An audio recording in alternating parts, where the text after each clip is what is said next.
ابو امامہ رضی اللہ تعالی عنہ روایت کرتے ہیں کہ رسول اللہ صلی اللہ علیہ وسلم نے فرمایا علیکم بقیام اللیل فإنہ دأب الصالحین قبلکم وہو قربۃ لکم الی ربکم ومغفرۃ للسیئات ومنہاۃ عن الاثم۔ حضرت ابو امامہ رضی اللہ تعالی عنہ سے روایت ہے کہ رسول اللہ صلی اللہ علیہ وسلم نے فرمایا تہجد ضرور پڑھا کرو کیونکہ وہ تم سے پہلے صالحین کی روش ہے، یعنی یہ نماز صرف امت مسلمہ کے لیے نہیں بلکہ ہم سے پہلے دیگر امتوں کے جو نیک لوگ گزرے ہیں ان کی روش بھی یہی ہے، اور تمہارے لیے اپنے رب کے قرب کا وسیلہ ہے، یعنی تہجد وسیلہ ہے کس کا؟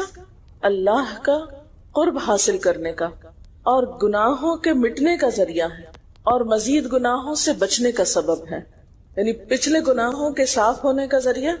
نمبر 3، مزید گناہوں سے بچنے کی طاقت انسان کو نصیب ہوتی ہے اس کے ذریعے، یعنی گناہوں سے روک بنتا ہے۔ یہ روایت جو ہے ابن خزیمہ کی ہے۔ حضرت ابو ہریرہ رضی اللہ تعالی عنہ روایت کرتے ہیں کہ رسول اللہ صلی اللہ علیہ وسلم نے فرمایا اس شخص پر اللہ کی رحمت ہو جو رات کو اٹھا، پھر نماز تہجد پڑھی، پھر اپنی بیوی کو جگایا، پھر اس نے نماز پڑھی، پھر اگر عورت غلبہ نیند کے باعث نہ جاگی تو اس کے منہ پہ پانی کے چھینٹے مارے، اور اس عورت پر بھی اللہ کی رحمت ہو جو رات کو اٹھی، نماز پڑھی، اپنے شوہر کو جگایا، پھر اس نے نماز پڑھی، پھر اگر شوہر نہ جاگا تو اس کے منہ پر پانی کے چھینٹے مارے۔ برابر کی بات ہے، دونوں کے لیے اجر بھی برابر کا ہے اور دونوں کو حق بھی برابر کا ہے جگانے کا، اور دونوں کو پانی کا چھینٹا مارنے کا بھی حق ہے، اور اس میں کسی کی بھی بے عزتی کی بات نہیں، یعنی عورت اگر ایسا کرے اپنے شوہر کے ساتھ تو وہ اس کی طرف سے کوئی روڈنس نہیں ہوگی، کیونکہ عام طور پر جب کسی کو نیند کی حالت میں جگایا جاتا ہے اور خصوصاً اگر اس پہ پانی پھینک دیا جائے تو وہ کیا سمجھتا ہے کہ اس کی بہت بے عزتی ہو گئی یا اس کے ساتھ بہت برا کیا گیا، اور عموماً لوگ اس وقت بہت غصے کا مظاہرہ پھر کرتے ہیں کہ کیوں جگایا جا رہا ہے۔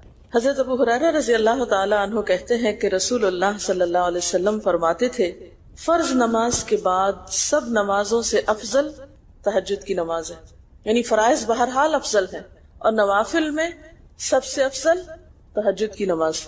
رسول اللہ صلی اللہ علیہ وسلم نے فرمایا جب انسان سوتا ہے تو شیطان اس کے سر کی گدی پر 3 گریں لگاتا ہے اور کہتا ہے کہ رات بڑی لمبی ہے، یعنی اس کو تھپکی دیتا ہے اور کہتا ہے لمبی رات ہے، ابھی سوئے رہو، ابھی ٹائم ہے، ٹھہر کے اٹھنا، یعنی اس کو سلائے رکھتا ہے۔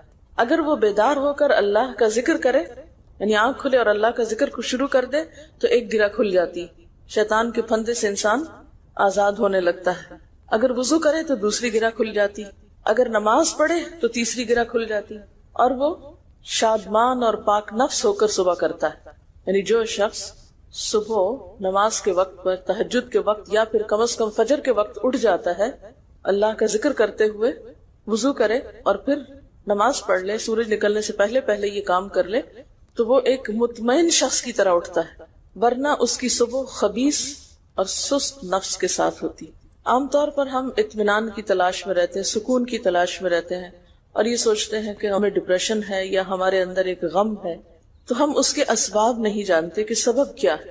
ان کے اسباب میں سے ایک بڑا سبب شیطان کی گرفت میں ہونا ہے، اور شیطان اپنی گرفت ویسے تو دن کے وقت بھی انسان پر رکھتا ہے، لیکن خصوصاً رات کے وقت جب انسان سو جاتا ہے تو وہ نہیں چاہتا کہ سوتا ہوا اٹھے انسان، اور اگر انسان ہمت کر کے اٹھ جاتا ہے، ذکر کرتا ہے، وضو کرتا ہے اور نماز پڑھ لیتا ہے تو یہیں سے اطمینان قلب کا آغاز ہو جاتا ہے، اس کی تسلی ہو جاتی۔ رسول اللہ صلی اللہ علیہ وسلم نے فرمایا اللہ تعالیٰ ہر رات آسمان دنیا پر نزول فرماتے ہیں، یعنی زمین سے سب سے قریبی آسمان پر۔ جب 1/3 رات باقی رہ جاتی ہے تو فرماتے ہیں ہے کوئی جو مجھے پکارے؟ اس وقت اللہ تعالیٰ بندوں کو پکارتے ہیں، ہے کوئی جو مجھے پکارے میں اس کی دعا قبول کروں؟ ہے کوئی جو مجھ سے مانگے میں اس کو دوں؟ ہے کوئی جو مجھ سے بخشش طلب کرے تو میں اس کو بخش دوں؟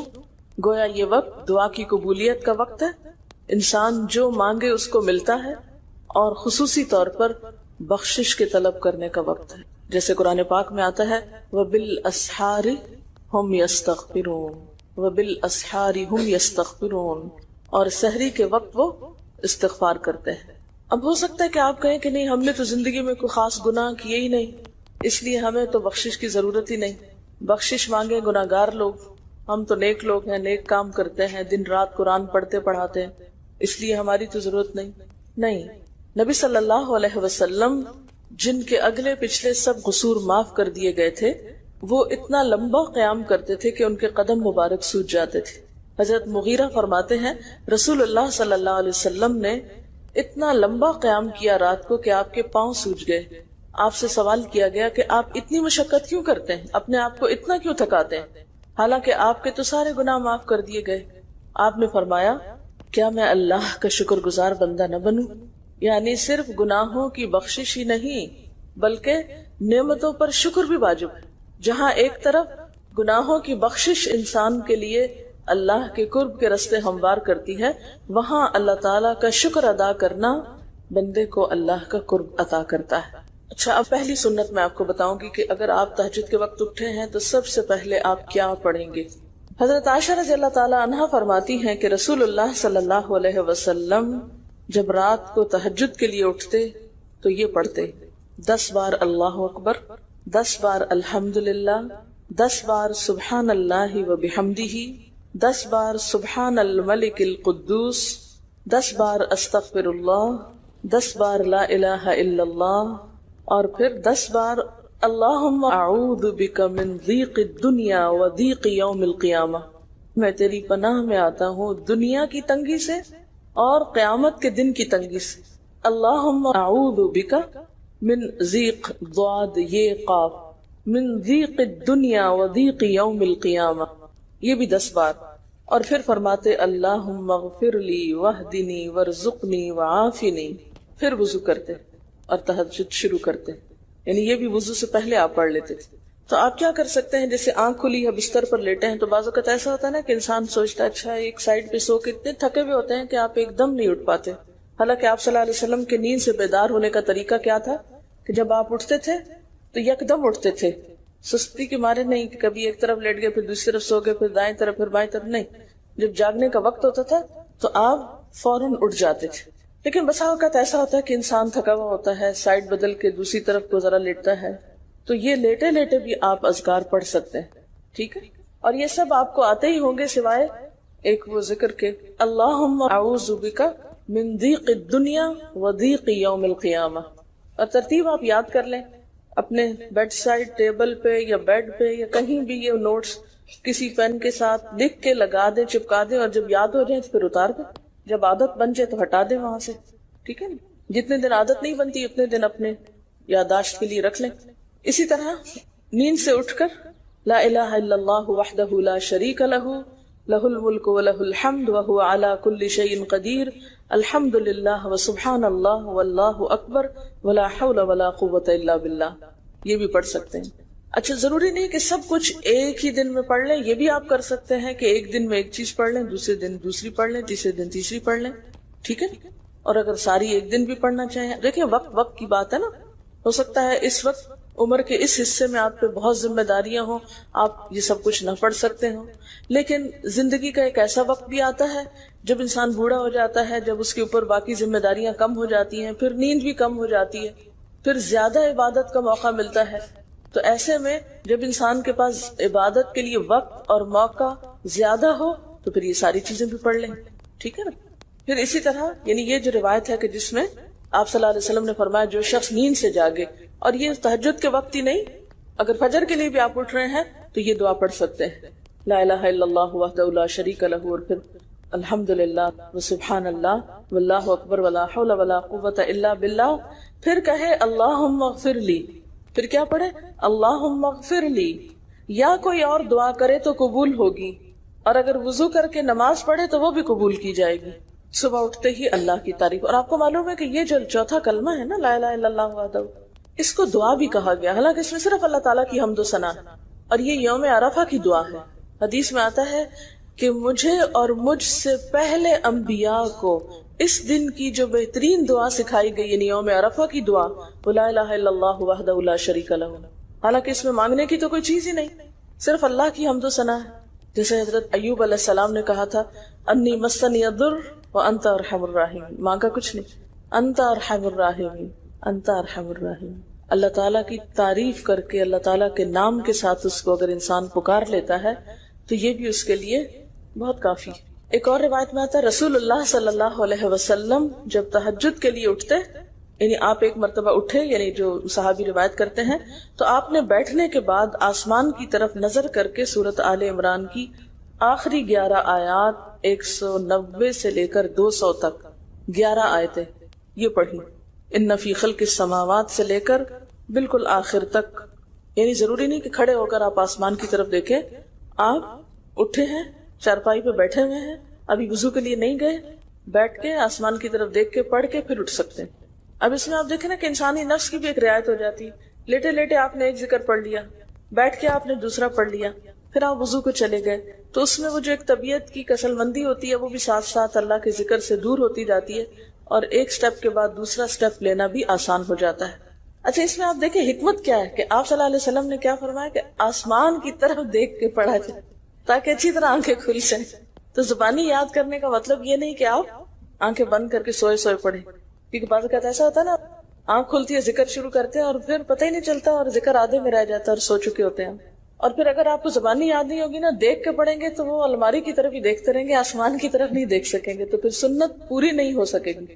اور اسی طرح حضرت ابن عباس روایت کرتے ہیں کہ جب رسول اللہ صلی اللہ علیہ وسلم رات کو تہجد کے لیے کھڑے ہوتے تو اللہ پر تکبیر تحریمہ کے بعد یہ دعا پڑھتے، اللہم لک الحمد انت قیم السماوات والارض ومن فیہن وَلَكَ الْحَمْدُ لَكَ مُلْكُ السَّمَاوَاتِ وَالْأَرْضِ وَمَنْ فِيهِنَّ وَلَكَ الْحَمْدُ أَنْتَ نُورُ السَّمَاوَاتِ وَالْأَرْضِ وَلَكَ الْحَمْدُ أَنْتَ مَلِكُ السَّمَاوَاتِ وَالْأَرْضِ وَلَكَ الْحَمْدُ أَنْتَ الْحَقُّ وَوَعْدُكَ الْحَقُّ وَلِقَاؤُكَ حَقٌّ وَقَوْلُكَ حَقٌّ وَالْجَنَّةُ حَقٌّ وَالنَّارُ حَقٌّ وَالنَّبِيُّونَ حَقٌّ وَمُحَمَّدٌ صلی اللہ علیہ وسلم حق والساعة حق.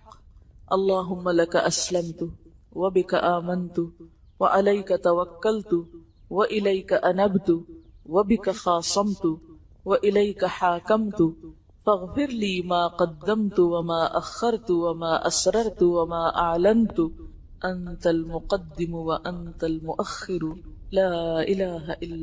الہی تیرے ہی لیے ہے ساری تعریف، زمین و آسمان اور جو کچھ ان میں ہے سب کو تو ہی قائم رکھنے والا ہے.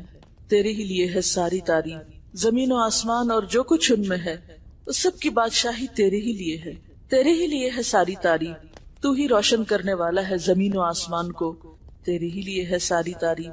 تو ہی بادشاہ ہے زمین و آسمان کا، تیرے ہی لیے ہے ساری تعریف. تو حق ہے، تیرا وعدہ حق ہے، تیری ملاقات حق ہے، تیرا کلام حق ہے، جنت حق ہے، جہنم حق ہے، تمام انبیاء حق ہیں، اور محمد صلی اللہ علیہ وسلم حق، قیامت حق ہے. الہی میں تیرے سامنے جھک گیا، میں صرف تیرے ساتھ ایمان لایا، میں نے صرف تجھی پر بھروسہ کیا، میں نے صرف تیری طرف رجوع کیا، صرف تیری ہی مدد سے دشمنوں سے جھگڑتا ہوں، میں نے صرف تجھے ہی اپنا حاکم مانا. سو تو میرے اگلے پچھلے اور ظاہر و پوشیدہ اور جنہیں تو مجھ سے زیادہ جانتا ہے سارے کے سارے گناہ معاف کر دے. تو ہی آگے کرنے والا ہے، تو ہی پیچھے ڈالنے والا ہے، تیرے سوا کوئی سچا معبود نہیں. یہ جو دعا استفتاح ہے تہجد کے وقت کی، یہ باہر نہیں نماز کے اندر پڑھنے کی دعا ہے. ہم دعا مانگتے اللہم اجعلنی لک ذکارا لک شکارا. ان دعاؤں کے پڑھے بغیر ذکار کیسے بن سکتے ہیں؟ ذکار کا صیغہ تو فعال کے اوپر ہے نا، بہت زیادہ ذکر کرنے والا. والذاکرین اللہ کثیرا والذاکرات. تو ذاکرات کیسے بن سکتے ہیں جب تک کہ یہ دعائیں زبانی نہ آتی ہوں اور اپنے وقت پر نہ پڑھی جاتی. ویسے بھی ذکر بہت اچھی چیز ہے، لیکن جو مسنون ذکر ہے اور جو نبی صلی اللہ علیہ وسلم کے طریقے کے مطابق ہے، جو اطمینان قلب اور خوشی اس وقت اس کام کو اس طریقے پہ کر کے نصیب ہوتی ہے، وہ اس کے علاوہ نہیں ہوتی. اگرچہ اس سے خوشی ہوتی ہے لیکن اس طرح کی نہیں نصیب ہوتی، اس طرح کا اطمینان نہیں ہوتا. آپ تجربہ کر کے دیکھ لیں، سنت کے مطابق زندگی گزارنا اور اپنی مرضی کے مطابق زندگی گزارنا، یہ دو مختلف لائف سٹائلز ہیں، دو مختلف طریقہ ہے زندگی ہیں. دونوں کا امپیکٹ فرق ہوتا ہے، اثرات فرق ہوتے ہیں. اور یہ نہیں کہ یہ کوئی بہت مشکل عمل ہے بہت مشکل کوئی نہیں ہے، ہم کر سکتے ہیں، لیکن بات یہ ہے کہ ہم کرنے کی کوشش کریں، ارادہ تو کریں۔ پہلے تو آپ اپنے آپ سے یہ پوچھیں ارادہ بھی کیا کہ نہیں، کیونکہ اگر ارادہ ہو گیا نا تو کام بھی ہو جائے گا۔ مشکل یہ ہے کہ ہم جب کوئی ایسا کام سنتے ہیں تو پھر سوچتے نہیں ہمارا تو حالات اتنے کٹھن ہیں کہ یہ عمل ہمارے لیے نہیں، ویسے بھی نفل ہے، کوئی بات نہیں، نہ بھی ہو سکا تو کیا ہے، یہی کہہ کے ہم چھوڑ دیتے ہیں چیزوں کو کہ نہیں۔ لیکن میں سمجھتی ہوں کہ جو عمر آپ بچیوں کی خاص طور پر اس وقت ہے، اس عمر کو غنیمت سمجھے، اور اس میں آپ نے جو کچھ اب یاد کر لیا، عادت ڈال لی، وہ اگلی زندگی میں شدید مصروفیت کے باوجود بالکل عادت ثانیہ ہو جائے گی، ایک روٹین ہو جائے گی اور آپ کو مشکل نہیں ہوگی۔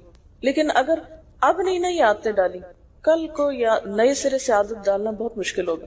سنت مشکل نہیں ہے، صرف یہ ہے کہ ارادے، نیت اور پھر کوشش کی ضرورت ہے۔ کر لیں گے تو ہو بھی جائے گا، آخر کرنے والے کرتے ہیں، لیکن جب پہلے سے سوچتے تھے نہیں بڑا مشکل، وہ تو اللہ والے کرتے ہیں اور وہ تو نیک لوگوں کا کام ہے، ہم تو نہ اللہ والے ہیں اور نہ ہی نیک ہیں، تو کیوں نہیں ہے، ہو جائے۔ اب آپ صلی اللہ علیہ وسلم کی تہجد کی کیفیت کیا تھی؟ حضرت ابو ذر کہتے ہیں کہ رسول اللہ صلی اللہ علیہ وسلم نے تہجد میں اتنا قیام کیا کہ اس ایک آیت کو پڑھتے پڑھتے صبح کر دی، ایک آیت پڑھتے پڑھتے صبح کر دی۔ کون سی آیت تھی وہ؟ ان تعذبہم فانہم عبادک وان تغفر لہم فانک انت العزیز الحکیم۔ ایک آیت کو اتنی دفعہ پڑھا اور پڑھتے رہے اور پڑھتے رہے اور پڑھتے رہے، اسی میں صبح ہو گئی۔ تو طویل قیام جو ہے ضروری نہیں کہ وہ صرف کس وقت ہو، کوئی لمبی سورت پڑھ گئی، چھوٹی سورت بھی ہو سکتی ہے، لیکن روح کے ساتھ، شعور کے ساتھ اگر آپ دہرا کے بھی پڑھے۔ مثال کے طور پہ آپ نے کوئی سورت یاد کر لی ہے اور آپ پڑھنے کھڑے ہوئے ہیں اور آپ کو صحیح طرح آتی نہیں ہے، یا آتی ہے تو اتنی تیز نہیں آتی، بہت رٹی ہوئی نہیں ہے، تو کوئی بات نہیں، ایک ایک آیت کو 2 دفعہ 3 دفعہ بھی آپ اس کو پڑھ سکتے ہیں اور اس طرح بھی پڑھ کے لمبا کر سکتے ہیں۔ یعنی طویل قیام صرف زیادہ قرات سے ہی نہیں، مختلف طریقوں سے ہو سکتا ہے۔ یہ آیت ہے سورۃ المائدہ کی 118 نمبر آیت ہے۔ اگر تو انہیں عذاب دے تو وہ تیرے بندے ہیں، اور اگر تو انہیں معاف کر دے تو یقیناً تو غالب اور حکمت والا ہے۔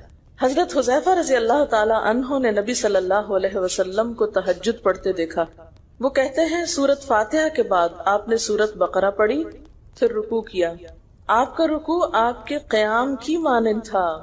ہماری تو کمر نہ ٹوٹ جاتی، کر کے تو ذرا دیکھیں۔ میں نے زندگی میں پہلی دفعہ رمضان میں طویل رکوع اور سجدے کا موقع ملا، اس سے پہلے تو اس طرح کا سچ پوچھے کانسیپٹ بھی کوئی نہیں تھا، کیونکہ بہت سی چیزیں جب ہم پڑھتے ہیں تو ہم کہتے ہیں ہاں یہ نبی صلی اللہ علیہ وسلم کے لیے ہے، یہ تو آپ کی شان ہے اور آپ کا مقام ہے، ہم تو عام کمزور بندے ہیں۔ اصل میں ہم کمزور کیوں ہیں؟ اس لیے کہ ہم نے اپنی انرجیز بیکار باتوں میں بہت لگا رکھی، بیکار غم پالے ہوئے ہیں، بیکار مشغلے ہیں، بیکار گفتگویں ہیں۔ انرجی تو لگتی ہے نا، آپ فضول کی باتیں سوچیں تو کیا انرجی نہیں لگے گی؟ آپ لایانی چیزوں پہ کڑنا شروع کر دیں، کیا انرجی نہیں لگے گی؟ لگے گی۔ تو پھر آپ کے پاس کوئی تعمیری مثبت کام کرنے کے لیے نہ وقت ہے نہ انرجی ہے، پھر اس وقت تک آپ خالی ہو چکے ہوتے ہیں۔ رات کو دیر تک آپ اگر فضول گپ شپ کرتے رہے تو صبح اٹھے گا کون، اور پھر صبح پڑھے گا کون، اور اگر پڑھے بھی تو کیا پڑھے اس میں؟ کبھی آپ نے سوچا کہ احادیث کی یہ جو کتابیں ہیں یہ ساری کی ساری صرف آپ کی گفتگو نہیں، آپ کے عمل کا بھی احاطہ کیے ہوئے ہیں، اور ٹوٹل آپ کی گفتگو یہی ہے۔ اور اگر ہم اپنی گفتگو کو دیکھیں اور ہماری باتوں کی کوئی کتاب تیار ہو، نبی صلی اللہ علیہ وسلم کی عظمت کو پہچانیں، ہم اپنی گفتگو کا جائزہ لیں۔ اگر ہماری گفتگو بھی ریکارڈ ہو کر لوگوں کے پاس جانے لگے، لوگوں تک پہنچنے لگے، ہم عملی نمونہ کیوں نہیں لوگوں کے لیے؟ ہمیں دیکھ کر لوگوں کے عمل کیوں نہیں بدلتے؟ ہماری بات لوگوں پر اثر کیوں نہیں کرتی؟ کبھی سوچا ہم نے؟ صرف اپنی گفتگو کے آئینے میں ہی اپنے آپ کو پہچان لیں کہ ہم کہاں ہیں، کون ہیں، کہاں کھڑے ہیں، لوگوں کے بیچ میں کیا باتیں کرتے ہیں، لوگوں کے پیٹھ پیچھے کیا باتیں کرتے ہیں، کہاں کس حال میں کیا کر رہے ہوتے ہیں۔ ہر شخص اپنے آپ کو خود پہچان سکتا ہے۔ کیا واقعی ہم اس لائق ہیں کہ کوئی ہم سے کچھ سیکھے؟ صرف اپنی گفتگو کے آئینے میں خود کو پہچانے۔ بعض اوقات کتنا بیکار بولتے ہیں، کتنا بے مقصد بولتے ہیں، کتنا ضرورت سے زائد بولتے ہیں۔ اس کا یہ مطلب نہیں کہ مصنوعی خاموشی اپنے اوپر مسلط کر لیں، کیونکہ پھر ہم دوسری ایکسٹریم پہ نکل جاتے ہیں، لیکن بامقصد گفتگو کتنی ہے ہماری باتوں میں جو واقعی فائدہ مند ہو، تو پھر ذرا روک بھی لیا کریں نا اپنے آپ کو۔ اپنے ساتھ خود ہی محنت کریں گے تو بات بنے گی، سوچیں تو احساس تو کریں، جب کریں گے تو انشاءاللہ کامیابی بھی ہوگی۔ لیکن پہلی بات تو یہ نا کہ ہم جو کچھ کرتے ہیں نہ اس کا حساب کرتے ہیں، نہ اس کے بارے میں سوچتے ہیں کہ ہم کر کیا رہے ہیں۔ ہمیں نیکی نہ کرنے کا موقع یا ہمارے نیکی نہ کرنے کا ایک سبب اور ایک بڑی وجہ ہماری انرجیز کا بیکار چیزوں میں استعمال ہونا ہے، فضول کی سیاست میں ملوث ہونا ہے، اپنی ذمہ داریوں کا ہمیں ہوش نہیں ہوتا، دوسروں کے کاموں میں مداخلت خوب سوچتی، خود کیا کر رہے ہیں اس کا کچھ پتہ نہیں، دوسرے کیا کر رہے ہیں اس سے بہت دلچسپی، یا کیا نہیں کر رہے۔ بہت سے لوگ، بہت سی خواتین کمر درد کی شکایت کرتے ہیں، اور اس کی ایک بڑی وجہ نمبر 1 رکوع کا صحیح پوزیشن پہ نہ ہونا ہے، اور نمبر 2 اس پوزیشن پہ کوئی ایکسرسائز نہیں ہماری ہوتی۔ یہ بتا رہی ہیں کہ کسی کی کمر میں درد تھا اور ٹھیک نہیں ہوتا تھا کسی چیز سے، تو ڈاکٹر نے ان کو یہ مشورہ کیا کہ طویل رکوع اور طویل سجدے کریں، بیسٹ ایکسرسائز ہے، کر کے تو دیکھیں۔ اور اس میں آپ دیکھیں کہ صحیح پوزیشن پہ لائیں، بالکل اسٹریٹ رکھیں گردن اور کمر کو، پیٹھ اور گردن ایک لائن میں آنی چاہیے۔ بہت سے لوگ یوں ٹیڑھی کرتے ہیں، یوں کر کے بس کرتے ہیں، یہ غلط پوزیشن، اس سے تو اور بیمار ہو سکتے ہیں۔ کئی لوگ سر پھینک دیتے ہیں نیچے کو، یہ بھی غلط پوزیشن ہے، اس سے بھی کام خراب ہوتا ہے۔ اگر آپ صحیح پوزیشن پہ رکوع لمبا کریں تو یقینی طور پہ کمر درد کا علاج ہے۔ پٹھے مضبوط ہوتے ہیں نا کمر کے، آپ اس کو روک کے رکھے ہوتے ہیں ایک سیدھی لائن میں۔ 2 فیٹ کے درمیان کا فاصلہ بھی بہت معتدل رکھیں، نہ تو بہت قریب رکھیں اور نہ بہت کھلا رکھیں، بالکل معتدل، جس میں آپ آرام سے سکون سے کھڑے ہو سکیں اور آپ کا بیلنس قائم رہے۔ بیلنس کو قائم کرنا بے حد ضروری، ٹھیک ہے۔ حضرت حذیفہ نے نبی صلی اللہ علیہ وسلم کو تہجد پڑھتے دیکھا، وہ کہتے ہیں کہ سورۃ فاتحہ کے بعد آپ نے سورۃ بقرہ پڑھی، پھر رکوع کیا، آپ کا رکوع آپ کے قیام کی مانند تھا، یعنی جتنا لمبا قیام تھا اسی طرح رکوع تھا، پھر آپ نے رکوع سے سر اٹھایا اور کھڑے ہو گئے، اور آپ کا قوما یعنی رکوع کے بعد اٹھنے کا وقت بھی کافی طویل تھا۔ ہم تو بعض اوقات اٹھ کے کھڑے نہیں ہوتے کہ نیچے چلے جاتے ہیں، تو وہ بھی طویل تھا۔ صرف 2 رکعتیں بھی آپ ایسی پڑھ لیں نا کافی، اگر عام دنوں میں نہ پڑھی جائے تو ویکینڈ پہ پڑھ لیں۔ ہمارا تو ویکینڈ پہ لمبا سونے کا پروگرام ہوتا ہے نا، تو چلے دوبارہ سو جائیں، لیکن ہفتے میں 1 دفعہ کر لیں، اگر روز نہیں بھی کر سکتے 2 دفعہ کر لیں، ٹوائس اے ویک کر لیں۔ پھر آپ کا سجدہ آپ کے قومے کی مانند تھا، یعنی جتنا آپ کھڑے ہوئے تھے اتنا آپ پھر سجدہ کیا۔ آپ دونوں سجدوں کے درمیان اپنے سجدے کی مانند بیٹھے تھے، یعنی 2 سجدوں کے بیچ میں بھی آپ اتنی دیر بیٹھے جتنی دیر آپ نے سجدہ کیا تھا۔ پس آپ نے 4 رکعتوں میں سورۃ بقرہ، آل عمران، نساء اور المائدہ پڑھی۔ ہمیں اگر خود نہیں بھی آتی اور کوئی پڑھانے والا اتنی لمبی 1 دفعہ بھی تراویح کوئی پڑھا دے یا کوئی نفل پڑھا دے تو ہم دوسری دفعہ اس کے پاس نہ پڑھیں۔ تقریباً 7.25 پارے بنتے ہیں، جس کو ایک منزل کہا جاتا ہے۔ ایک دن کے تہجد میں آپ نے اتنا پڑھا، اور یہ تو قرآن کی قرات تھی، لیکن بیچ کے وقفوں میں تسبیحات اور اللہ کی تعریف اور حمد و ثنا اور ذکر، یہ آپ پر بس تھا۔ یہ وہی کر سکتا ہے جس کو واقعی اللہ سے حقیقی محبت ہو، صرف دعوے کی حد تک نہیں۔ میں کہتی ہوں چلے روزانہ نہ صحیح، ہفتے میں 1 بار، ہفتے میں نہیں، مہینے میں 1 بار، مہینے میں نہیں تو سال میں، رمضان میں، کسی موقع پر کچھ تو اللہ سے تعلق آئے، کچھ تو قرب پائیں۔ ہر شخص کے بس میں نہیں کہ ہر روز ایسی عبادت کرے، کیونکہ اللہ کے رسول صلی اللہ علیہ وسلم کا بہرحال مقام کچھ اور تھا، لیکن کچھ شوق، کچھ حسرت، کچھ تو دل میں ہونا ہی چاہیے، کوئی نیت، کوئی ارادہ، کوئی عزم، اور پھر اس کے لیے کوشش۔ تو وقت بچے گا کچھ آپ کے پاس فالتو باتوں کے لیے، فضول چیزوں کے لیے، کچھ سوچنے کے لیے، ٹینشن کے لیے بچے گا کچھ؟ سب کچھ بھاگ جائے گا، کچھ بھی نہیں بچے گا، کیونکہ ان عبادی لیس لک علیہم سلطان، میرے بندے ان پہ اے شیطان تیرا کوئی زور نہیں چلتا، بس چلتا ہی نہیں ان پہ تیرا، سارا زور ہی ان پہ چلتا ہے جو فالتو ہوتے ہیں۔ فالتو ذہن جو ہوتا ہے وہ شیطان کا گھر ہوتا ہے۔ حضرت حذیفہ بیان کرتے ہیں کہ میں ایک رات آپ صلی اللہ علیہ وسلم کے ساتھ نفلی نماز میں شریک ہو گیا، آپ نے سورۃ بقرہ شروع کر دی، میں نے سوچا کہ آپ 100 آیات پڑھ کر رکوع میں چلے جائیں گے، مگر آپ پڑھتے گئے۔ میں نے خیال کیا کہ سورۃ بقرہ کو 2 رکعتوں میں پڑھیں گے، لیکن آپ پڑھتے رہے۔ آپ نے سورۃ بقرہ ختم کر کے سورۃ نساء شروع کر دی، پھر ختم کر کے آل عمران پڑھنی شروع کر دی، اس کو بھی ختم کر دیا۔ آپ نہایت آشفی سے پڑھتے جاتے تھے، جب ایسی آیت تلاوت کرتے جس میں سبحان اللہ کہنے کا حکم ہوتا ہے، جیسے سبح بحمد ربی جیسے مثال کے طور پر، تو سبحان اللہ کہتے۔ اگر کچھ مانگنے کا ذکر ہوتا تو سوال کرتے، اگر پناہ مانگنے کا ذکر ہوتا تو اعوذ باللہ پڑھتے۔ اس حدیث سے یہ بھی پتہ چلتا ہے کہ سورتوں کی ترتیب ضروری نہیں، کیونکہ آپ نے پہلے النساء پڑھی پھر آل عمران پڑھی۔ یہ جو ہر وقت لوگ پیچھا کیے رکھتے ہیں نا، بعض کا تو بہت ضد کرتے ہیں کہ آپ نے پہلی رکعت میں یہ پڑھائی تھی تو دوسری میں یہ کیوں پڑھا دی. یہ تو سنت میں ملتا ہے کہ پہلی رکعت طویل ہے دوسری کے مقابلے میں، لیکن یہ لازم نہیں کہ جو پہلی میں پڑھے اس کے بعد آگے والی صورتوں میں سے پڑھے، پیچھے والی میں سے نہیں پڑھ سکتے. رسول اللہ صلی اللہ علیہ وسلم نے عبداللہ بن عمرو سے کہا، مجھے بتلایا گیا ہے کہ تم ساری رات نفل پڑھتے اور دن کو روزہ رکھتے ہو. اگر تم ایسا کرو گے تو تمہاری آنکھ کمزور اور طبیعت سست ہو جائے گی.